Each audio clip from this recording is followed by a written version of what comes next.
everybody, and welcome back to my channel. My name is Britt and this is Coffee and Makeup. Today is part 2 of my LUSH Henna trials and tribulations. No, just kidding. But it is part 2 of my experimentation with LUSH's henna bricks. Specifically, I got the Caca Brune henna. And you might remember if you watched my last video that I tried the henna in the traditional way that LUSH suggests to prepare it. And it was interesting and I had a little bit of color change, but I decided ultimately not to do the full henna dye experience and instead to turn this brick of henna into a fluffy, beautiful olive green whip that I can use as a leave-in for my hair, or I can mix and dilute with other leave-ins that I make myself. So if you'd like to see how I DIY created this fluffy henna whip from the LUSH solid henna bars, then you can just keep on watching. And of course, the first video is linked in the description if you'd like to see that one as well. So let's just get started. I'm starting with a large cast iron pot full of water, and then I'm placing inside this large Pyrex bowl. So I'm creating a double boiler on a pretty large scale so that I can fit the henna brick as well as my other oils.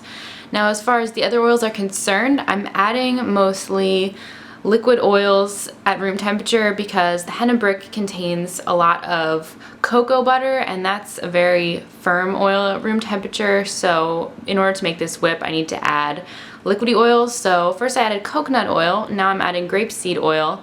Somebody commented on one of my videos recommending grapeseed oil, and it kind of put it back on the radar for me. I had had some but just forgot about it, and it was in a cabinet somewhere, so I decided to use grapeseed oil for this mixture as well as coconut oil. Now I'm just placing my oils inside this double boiler. As you can see, the water is quite hot, although it's not boiling, or else it would kind of shoot out the sides. Once the oils are all melted, I'm adding my henna brick, and I'm also adding a little bit more coconut oil for good measure, and because I decided to reuse that coconut oil jar for my mixture that I'm making. Then I'm also adding some catnip because I figured, since I'm going to have to strain all the grit out of this mixture anyway, I figured maybe I should just add something that I like and that my hair likes that I can strain out. So I added some catnip. This is quickly becoming one of my favorite hair herbs. I use it for shine and for conditioning the hair. Then once everything is melted down mostly, as you can see, there's still a couple large chunks in there.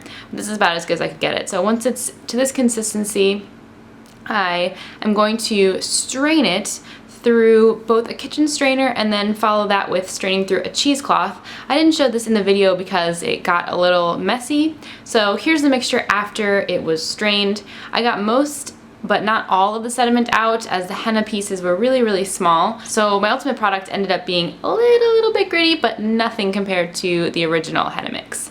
So what I'm going to do with this is just pop it in the fridge for about a half hour or however long it takes for it to look like this. The outside rim is going to be completely solid, but you can probably notice that the inside is still liquidy and it's kind of seeping out those cracks there. So that's a good consistency for me to mix it. So here I am setting up my little mixer. I got this for $3 at a yard sale. And I'm just starting to mix up the henna. Of course you want to use your gloves for this, and I started really slowly because I really did not want this henna splattering anywhere, and luckily I did not get anything in my kitchen henna stained. So here I'm done mixing, and here is what I was left with. This is my fluffy henna whip. There's a lot of air inside, as you can see. It kind of looks like henna frosting, and it ended up being really nice and whipping up very well. So I'm just going to jar it in my old coconut oil jar. And like I said, all of the grit didn't go away, but the majority of it did. So it's going to be really great for adding to other DIYs that I use, or I could just use this on my hair by itself, and I have since making this video.